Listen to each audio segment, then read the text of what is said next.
Hello, good morning, students. I hope you are staying at home and you are safe and healthy.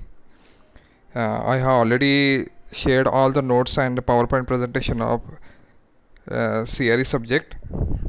I hope you are going through all the notes and you are studying yourself. To help you further, I am going to explain some basic concepts of all the remaining chapters one by one. So today we are going to see design of a reactor system for a single reaction. Now in previous chapter you already studied how to design the single reactor, maybe a batch reactor, maybe plug flow reactor or mixed flow reactor. We also seen the performance equation of all the reactors. Today we are going to see if you want to design the reactor system for a single reaction. Single reaction means, let's say A plus B gives product. If we have a single reaction system where we have A plus B gives product, then how to design the reactor system? Now if you want to design the reactor systems, then we have single reactor or multiple reactors. Now if you are going for a single reactor, then you can design either batch reactor, mixed flow reactor or plug flow reactor. But to improve the performance of the system, to increase the conversion, to improve the efficiency of the system, number of times we have to go for multiple reactor systems. So in this chapter we are going to see what are the various multiple reactor systems and how to use one by one. So first system is equal size mixed flow reactors in series. Now here equal size means we have all the reactors or all the mixed flow reactors of the same size which are attached in series just to increase the conversion of the system. Then we have unequal size mixed flow reactors in series. Number of times instead of equal size we have to go for unequal size mixed flow reactors. We are going to see why to go with unequal size mixed flow reactors and what will be the use of unequal size mixed flow reactors further. Then we also can go for PFR in series, and we can also have combination of mixed flow reactors and plug flow reactors as per our requirements. So we are going to see all these four type of systems one by one. So first of all we are going to see equal size mixed flow reactors in series. Okay, now if you want to go for equal size mixed flow reactors in series, first of all we will see if we arrange two reactors in series. Here you can see there are two mixed flow reactors. You can see the size is equal. If you see here,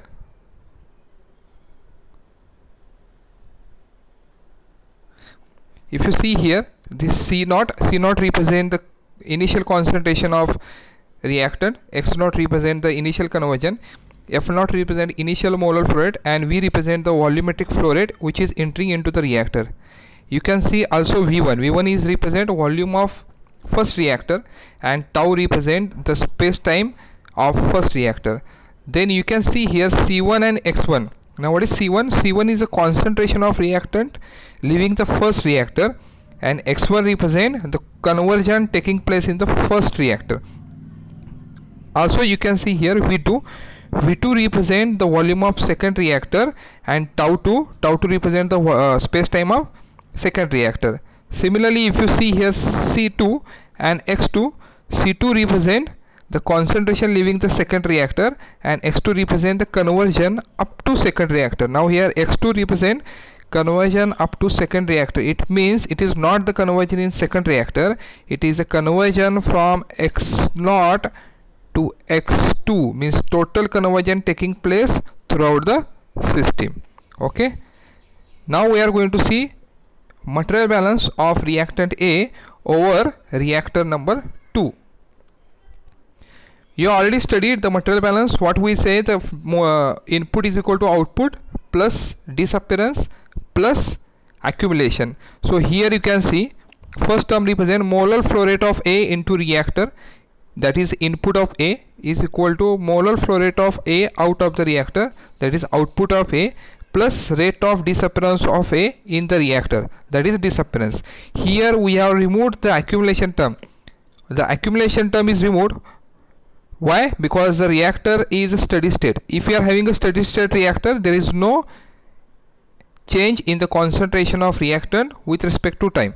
Now if you see here, molar flow rate of A is F1, molar flow rate of A out of the reactant is F2, plus rate of disappearance of is minus R2. Minus R2 represent rate of reaction taking place in second reactor, and V2 represent volume of second reactant. So I can write F1 is equal to F2 plus minus R2 into V2. If you see the units of this reaction, the unit of reaction will be moles upon second or moles upon time. So if you simplify this equation, what we will get? V2 is equal to F1 minus F2 upon minus R2. F1 I can replace as F0 into 1 minus X1, like we write C is equal to C0 into 1 minus X. So F1 I can write as F0 into 1 minus X1 minus F2 represent F0 into 1 minus X2. Here I already explained you X2 is a conversion up to second reactor. That's why we are used F0 term.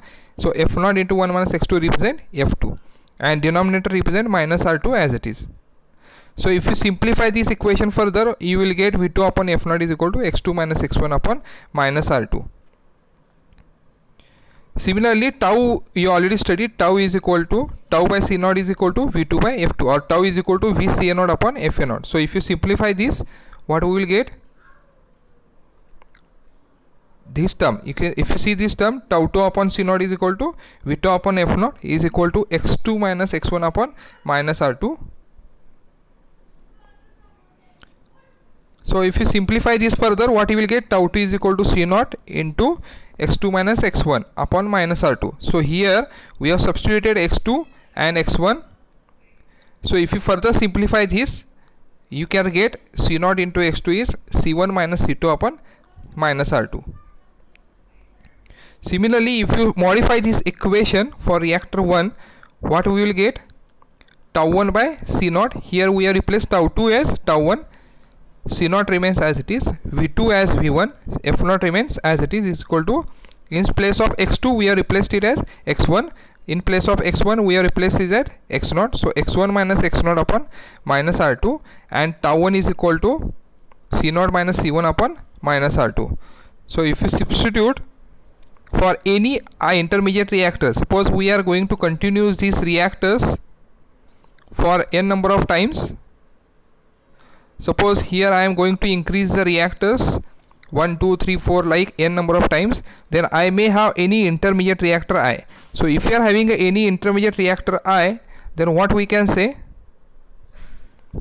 I am just going to replace tau 1 or tau 2 as tau I, C0 remains as it is, V1 or V2 as VI upon F0 is equal to, in place of X1 I am going to write Xi minus, in place of X0 I am going to write Xi minus 1 upon R2. Similarly, in place of C0 I am going to write Ci minus 1. In place of C1 I am going to write Ci upon minus R2. So this will give intermediate reactor performance equation. To continue further, here now we are going to see n number of reactors in series. Now here you can see n number of reactors in series. I am going to explain this diagram. Now here you can see this is the reactor 1, this is reactor 2, this is any intermediate reactor I, and if you go on continuing you will get the final reactor n. Here you can see C0 X0 is initial concentration and conversion, F0 is initial molar flow rate, and V is volumetric flow rate. Similarly, here if you see I reactor, then I have Ci minus 1, that is the concentration of reactant going into the ith reactor, and Xi minus 1, that is a conversion going inside the ith reactor. Here if you see, Ci is the concentration of any reactant coming out from the reactor, Xi represent the conversion taking place up to reactor I. So if you go on continuing, you will get the nth reactor, where you will get Cn is the final concentration of A, Xn represent the final conversion, and volumetric flow rate will remain same since this is a steady state process. Now if you see, we are assuming here density changes will be assumed to be negligible, hence epsilon is equal to 0. So we are assuming this as a constant density system. If you assume this as a constant density system, I can write epsilon is equal to 0, and if you are having epsilon is equal to 0, then T is equal to tau, that is the mean residence time is equal to space time. Now if I apply any material balance to any intermediate reactor, which we have already seen in the previous slide, then I can write tau I is equal to tau I is equal to C naught into xi minus 1 minus xi minus 1 upon r. This is from the previous slide. Now if I assume that this is a first order reaction, if I assume this as a first order reaction, then I can substitute minus r as k into Ci, then this I can substitute as C naught into 1 minus Ci minus upon C naught minus 1 minus Ci minus 1 upon C naught. So this is for xi, this is for xi minus 1. If you simplify, what you will get, tau I is equal to Ci minus 1 minus Ci upon kci, which I can also simplify as, now if you see this I can simplify. This equation I have simplified as Ci minus 1 upon Ci is equal to 1 plus k tau I by simplifying this. Okay, so this is equation number 2. Now the space time tau is the same in all the equal size reactor because volume is remains same, volumetric flow rate is same. So if the volume is remains same and volumetric flow rate is same, then tau is equal to V by V naught. So space time in all the reactors will be remaining same. Now if you see here, I am applying this equation here. So Ci minus 1 I am going to write C naught upon Cn is equal to 1 upon 1 minus xn. Now Ci minus 1 upon Ci is nothing but C naught upon C1. Similarly I can write C1 upon C2. Similarly I can write Cn minus 1 upon Cn. This is with respect to this, if you remember this. Then if you see here, C naught by C1 I can write as 1 plus k tau I raised to 1. C1 by C2 again 1 plus k tau I. Cn minus 1 upon Cn, again I can write 1 plus k tau I based on this equation. So here we have various ratios up to n. So if you multiply all 1 plus k tau I can write 1 plus k tau I raised to n. So summarizing, I can write C naught by Cn is equal to 1 plus k tau I raised to n. Are you getting this? Okay. So this is the equation number 3. Rearranging, if you rearrange this equation, I can write simply tau n. Tau is the space time, so I am simplifying equation 3. So I am going to simplify this tau. This tau is equal to n into tau I, means I have multiplied n. N means the number of reactors into tau I. Tau I we am going to get it from this equation. So tau I is equal to 1 by k. Here n is multiplication product that I am going to add. So 1 by k C naught by Cn raised to 1 by n minus 1. So you will get this equation for space time in n number of reactors. Now here is one interesting thing. Suppose you go on increasing the n number of reactors, what is going to happen if n tends to infinity? If n tends to infinity, what is going to say, this equation will reduce to plug flow reactor. So if I apply limit n tends to infinity, what I am going to get, this tau n reactor will becomes tau p is equal to 1 by k ln of C naught by C. And if you remember this performance equation is of plug flow reactor and for a first order system.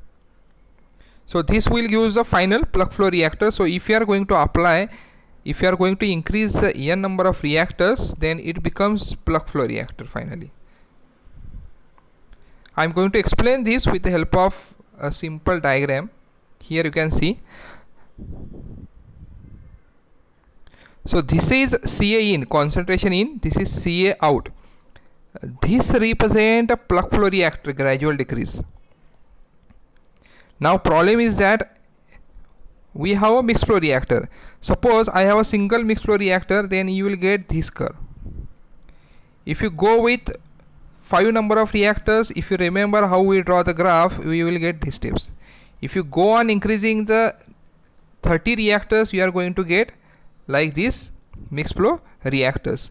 Finally, if you are going for n number of reactors, you will get the smooth curve. So as you go on increasing the number of reactors, the zigzag becomes smooth curve. Means what? The mixed flow reactor will shift to the plug flow reactor. Are you getting this?